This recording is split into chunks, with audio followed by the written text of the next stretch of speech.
Hi hello ನಮಸ್ತೆ ಸ್ನೇಹಿತರೆ. ಎಲ್ಲರೂ ಚೆನ್ನಾಗಿದ್ದೀರಾ? ನನ್ನ ವಾಯ್ಸು ಚೆನ್ನಾಗಿಲ್ಲ, ನನ್ನ ಮಗನೂ ಚೆನ್ನಾಗಿಲ್ಲ.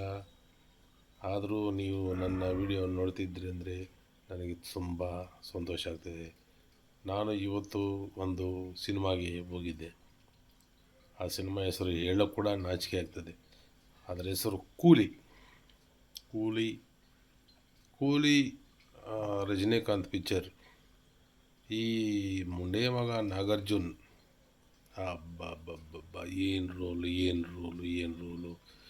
ಅವನಿಗೆ ಏನು ಕಡಿಮೆ ಆಗಿದೆ ಅಂತ ಪಾಪ ಇಂಥ ರೋಲ್ ಮಾಡಿದ್ದಾನೆ ಅಂತ ನನಗೆ ಅರ್ಥನೇ ಆಗ್ತಾ ಇಲ್ಲ. ಆ ಸಿನಿಮಾದಲ್ಲಿ ಏನು ಸ್ಟೋರಿ ಇದೆಯೋ ಏನು ದೇವ್ರಿಗೇ ಗೊತ್ತು, ನಮಗಂತೂ ಗೊತ್ತಿಲ್ಲ. ಆದರೂ ಆ ಸಿನಿಮಾ ಎಷ್ಟೇ ಚೆನ್ನಾಗಿರಲಿ ಚೆನ್ನಾಗದೇ ಇರಲ್ಲ ಹೋಗಲಿ, ಈ ನಾಗಾರ್ಜುನ್ ನಾವು ಅವನಿಗೆ ದೊಡ್ಡ ಅಭಿಮಾನಿ ಆಗಿದ್ದೀವಿ. ಆದರೆ ಇವತ್ತು ಅವನ ರೋಲು ನೋಡಿ ಯಾಕೆ ಈ ಮುಂಡೆ ಮಗ ಇಂಥ ಕೆಲಸ ಮಾಡ್ತಾಯಿದ್ದಾನೆ ನಮಗೇನೂ ಅರ್ಥವಾಗ್ತಾಯಿಲ್ಲ. ಯಾಕೆ ವಿಲನ್ ರೋಲ್ ಮಾಡ್ತಾಯಿದ್ದಾನೆ?